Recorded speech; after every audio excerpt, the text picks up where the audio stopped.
கற்பை பற்றி ஒரு மனுஷன் பிச்சு உதறாரு.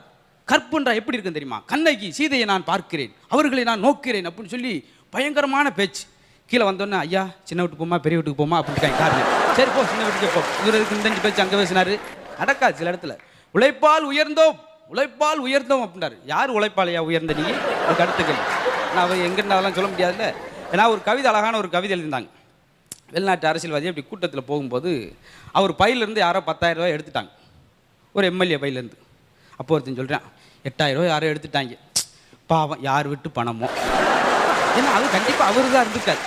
அதெல்லாம் நுணுக்கமாக நகைச்சுவையில் இந்த மாதிரி கவிதை நடையிலும் கொண்டு வர முடியும்ன்றது சொல்கிற விஷயம். இதை விட ஆச்சரியமான பரபரப்பு காமெடின்னு சில காமெடி இருக்கும். வந்தார் டாக்டர் வேமா வந்தார். எங்கப்பா அந்த 6ஆம் நம்பரில் உள்ள குண்டடி வெட்டு வந்தானே குமரேஷ் எங்கே? அந்த இருக்காருங்க, போங்க டக்குன்னு போனார். எங்கே பண்ணுங்க, டைமில் 8 மணி ஆச்சு. எங்கே மயக்க ஊசியை போட்டு வகுத்தை கிழிச்சு உள்ள கரகரகரன்னு தேடுறாரு. அவன் அப்படியே ஐயா வலி தாங்க முடியலங்க, ஹோட்டலில் வெளியே எடுத்து